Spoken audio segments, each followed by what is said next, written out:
Sa eksena, makikita si Eugene sa gitna ng isang misyon. Matapos sipain ang pinto para buksan ito, nakita niya ang isang ina at kanyang takot na anak na magkayakap. Bigla siyang tinawag sa radyo na inuutusan siyang tapusin na ang target at bumalik sa kanyang team. Nag-atubili si Eugene at hindi agad itinaas ang kanyang baril, parang ayaw niyang sundan ang utos. Pero sa isang iglap, nagising si Eugene na hingal at hawak ang kanyang tagiliran. Isa lang pala iyong bangungot. Pagkagising, naririnig niya ang kanyang lolo at si Dayon na nag-uusap sa labas. Nung lumabas siya, nagulat ang lolo niya at sinabihan siyang dapat ay bumalik na lang sa pagtulog ito. Pero sabi ni Eugene, kailangan niyang pumasok sa eskwelahan. Habang nag-uusap sila, tahimik na nag-sign si Dayon kay Eugene na sumang-ayon na lang sa sinasabi ng lolo nila. At ngumiti si Eugene bilang tugon. Sabi ng lolo, magtatrabaho siya ng late ngayong araw. Pinayuhan siya ni Eugene na mag-ingat. Sinabi rin ni Dayon na maaga siyang aalis para mag-aral sa eskwelahan at may pagkain na inihanda para kay Eugene sa lamesa. Pagkatapos umalis nila Dayon, si Eugene na nakatayo lang at tinitingnan ang pagkain sa lamesa. Paglipat ng eksena, naglalakad siya sa kalsada at nakatanggap ng text messages mula sa mga kaibigan niyang sina Jaehyung at Yuna. Tumawa si Eugene sa mga text nila. Pero biglang nagbago ang muod nang makita ni Eugene ang isang pamilyar na tao sa kabila ng kalsada. Nagulat siya at agad na tumakbo patungo sa taong iyon. Pero nawala ito sa isang eskinita. Hindi pa rin tumigil si Eugene at patuloy na hinanap ang taong iyon hanggang sa makapasok siya sa isang gusali. Biglaang lumitaw ang hindi kilalang tao at tinutukan si Eugene ng baril. Nakaiwas si Eugene hanggang sa makatago ito, pero may nararamdaman pa rin siyang sakit sa kanyang tagiliran dahil sa dating sugat. At ang di kilalang lalaki ay nagulat din na si Eugene pala ang sumusunod sa kanya. Tinawag siya ni Eugene na 032. Sa kanilang usapan, sabi ni 032 na kilala ng husto si 006, at sa mga trace nito makikita niya si Eugene at di niya inaasahan ng ganito kabilis. Tinanong ni Eugene kung ipinadala ba siya ng camp para patayin siya. Nagulat si 032 nang sinasabi ni Eugene na baka ipinadala siya ng camp dahil sa isang failed mission ni 006. Tinanong pa ni Eugene kung kusa bang dumating si 032 doon. Subalit hindi ito sinagot at inakusahan ni 032 si Eugene ng traidor na pumatay kay 006 na tinuturing niyang nag-iisang pamilya. Samantala habang nag-iisip, naaalala naman ni 032 ang panahon na magkasama silang tatlo. At ginamit ni Eugene ang pagkakataon na iyon para ibato ang isang bagay na tumama kay 032 para madistract ito. Agad na lumusob si Eugene kay 032 at pareho silang bumagsak sa lupa.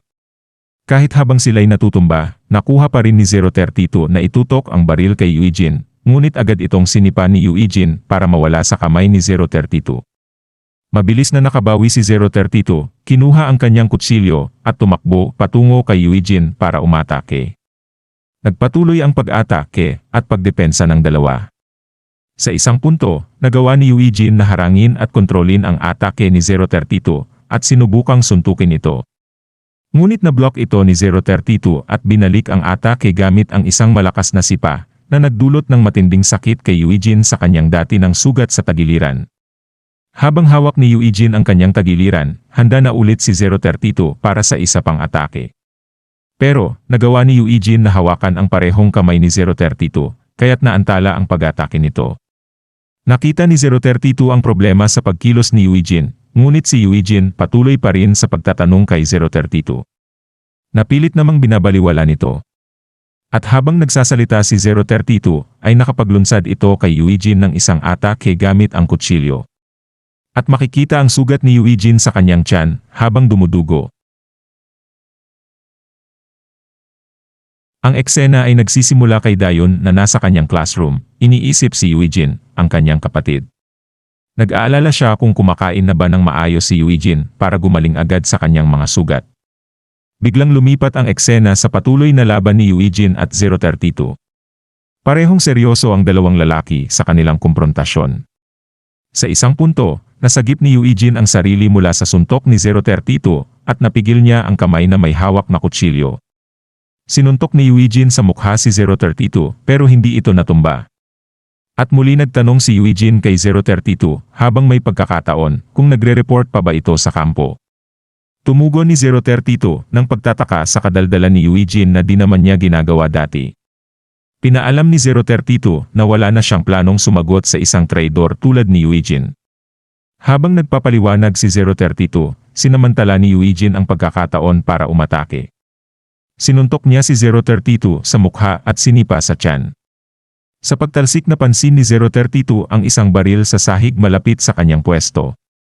Nakita ni Eugene ang panganib, kaya tumakbo siya papunta kay 032 bago ito makapagpaputok ng baril. Nahawakan ni Eugene ang dulo ng baril at itinutok ito pataas para hindi siya tamaan.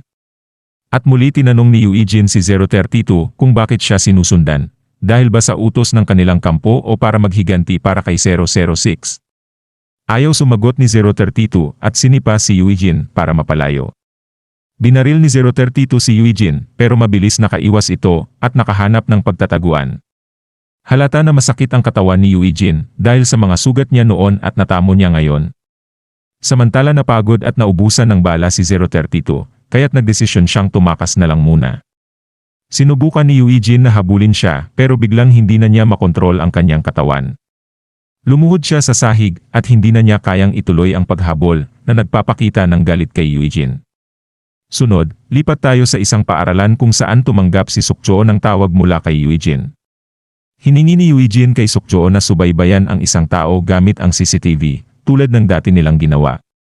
Dahil dito, biglang naging seryoso ang itsura ni Sukcho. Umalis siya sa loob ng paaralan para makausap ng mas pribado si Eugene sa hallway. Napansin ito ni Yuna, na nagtaka sa biglang pag-alis at pagbabago ng mood ni Sukcho. Sa hallway, kumpirmado ni Sukcho na seryoso ang sitwasyon at sinabi niya kay Eugene na i-text na lang ang detalye ng taong kailangan nilang subaybayan. At pumayag si Eugene dito. Palit ang eksena, naglalakad si 032 sa kalsada at iniisip ang kanyang huling pagkikita kay Eugene. Nagtataka at inis siya kung bakit hindi siya pinatay ni Eugene nung may pagkakataon ito. Hindi niya maintindihan kung bakit puro walang kwentang tanong ang itinatanong ni Eugene sa kanya imbes na tapusin na lang ang laban. Habang iniisip ito ni 032, biglang may sumulpot na grupo kasama ang kapatid ni Taiso. Tinutukso siya ng mga ito, sinasabing swerte lang siya noong huli. Tumugon si 032 nang wala namang dahilan para mag-ingay, at nang papaalis na si 032 biglang uminit ang sitwasyon. Hinadlangan siya ng dalawang malalaking lalaki sa harapan na dadaanan nito. Pero sa susunod na eksena, mabilis ang pangyayari. Nakita na lang ang buong grupo na nagkonpronta kay 032 ay nakahandusay na at bugbog sarado kay 032 habang naglalakad palayo. Ilang minuto pagkatapos, habang naglalakad si 032, nakita niya ulit si Dayon sa kalsada.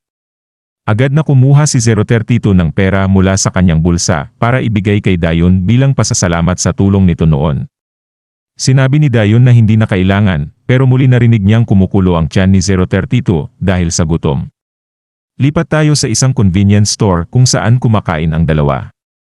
Pinagalitan ni Dayon si 032 dahil binigay nito ang lahat ng pera niya at wala na siyang natira para sa sarili. Pero para kay 032, kailangan niyang bayaran ang utang na loob. Ngumiti na lang si Dayon sa sagot niya. Nag-usap na sila tungkol sa personal na bagay at nalaman nilang pareho silang 17 years old. Sinabi ni 032 na nasa bakasyon siya at mag-isa lang siyang naglalakbay. Namangha si Dayon at nabanggit ni 032 na maaaring mahigit sa 20 na bansa na ang kanyang napuntahan. Pero sinabi niyang hindi siya mahilig sa paglalakbay, nangyari na lang daw ito sa ibang kadahilanan. Biglang nagbago ang eksena dahil habang naglalakad pauwi, ika-ika si Eugene, nakita niya na magkasama sina Dayon at 032 sa convenience store na sobrang ikinagulat niya ito.